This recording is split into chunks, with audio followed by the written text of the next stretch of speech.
Bonjour, je m'appelle Jean-Pierre Maric. Je vais vous présenter un thème qui me tient beaucoup à cœur. C'est ce que nous appelons la psychologie énergétique.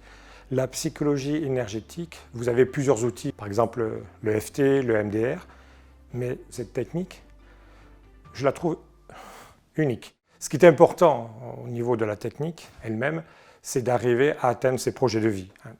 Que ce soit des projets de vie professionnels ou des projets de vie privés. Pour certains d'entre nous, nos comportements et nos habitudes sont des freins. Elle vous fera comprendre les mécanismes entre le cerveau, le système nerveux, sur lesquels vous avez comme une pédale de frein ou un accélérateur, on appelle le système nerveux parasympathique ou sympathique. Sympathique, c'est l'accélérateur, et parasympathique, ça va être le frein.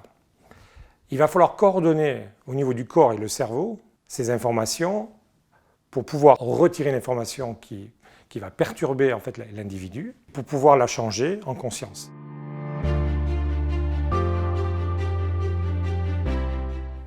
Elle va donc vous permettre de changer une énergie qui est dans votre corps. Cette énergie, en fait, vous l'appelez souvent émotion, qui scelle l'information dans une structure cellulaire et qui fait qu'à un moment donné, vous allez adopter des mécanismes. Et ces mécanismes, il y a des mécanismes qui vous sont favorables et d'autres qui vous sont défavorables. La psychologie énergétique va permettre, dans un premier temps, de pouvoir changer des états comportementaux ou des habitudes. Dans le mot psychologie énergétique, vous retrouvez donc psychologie, tout simplement parce que toute l'approche est au niveau comportemental, au niveau des habitudes. Et tout ce qui touche le mot énergie, ça veut dire que par l'énergie que nous allons produire au travers de certains types d'ateliers, cela va permettre de pouvoir changer les choses dans la structure. Au niveau de la psychologie énergétique, on va parler de tous les apports des neurosciences, notamment sur le prix Nobel qui a été détenu en 2000 par Eric Kandel, qui a établi et prouvé la plasticité synaptique. Ça veut dire qu'un changement comportemental, il suffit d'impulser une énergie qui va shooter la croyance pour mettre une nouvelle information en conscience par rapport à ce que la personne veut produire dans sa vie.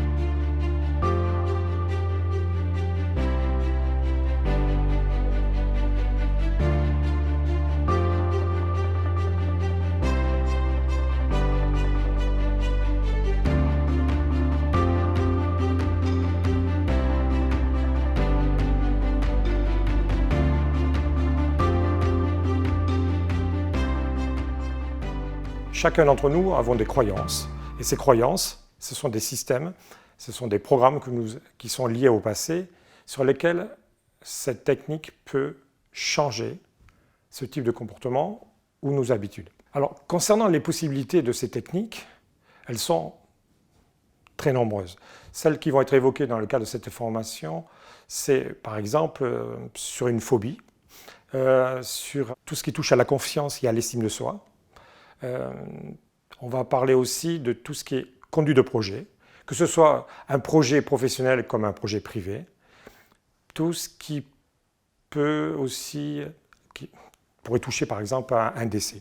Vous avez perdu une personne et que vous êtes en souffrance, c'est une technique qui est applicable. Si vous avez besoin d'un changement parce que tout simplement, vous allez faire un entretien d'embauche.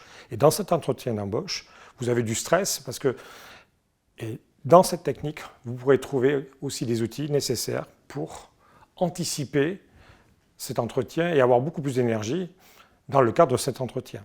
Les possibilités sont nombreuses, étant donné qu'elles peuvent toucher aussi à tout ce qui touche à la relation avec les autres, tout ce qui touche aussi aux dimensions de langage. Vous verrez que j'exposerai un atelier sur les dimensions du VACO.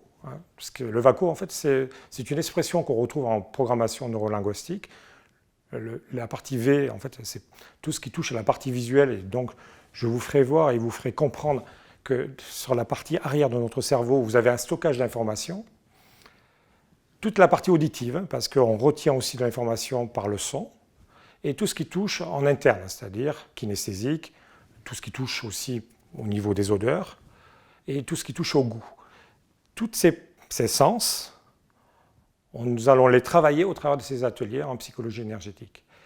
Certains d'entre nous sont beaucoup plus performants sur les dimensions visuelles, ou soit sur les dimensions auditives ou kinesthésiques. Vous pourrez donc savoir dans quelle dimension vous êtes le plus à l'aise, et éventuellement, si celle-ci n'est pas assez pertinente pour conduire votre projet, c'est de renforcer celle où vous êtes en faiblesse.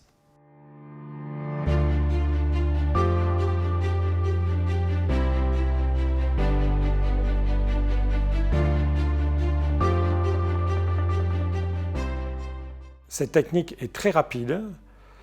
Pour certaines habitudes, par exemple, je pense à une habitude récurrente, en 15 minutes, on peut donc changer cet état par des ateliers que vous allez découvrir dans le cadre de cette formation.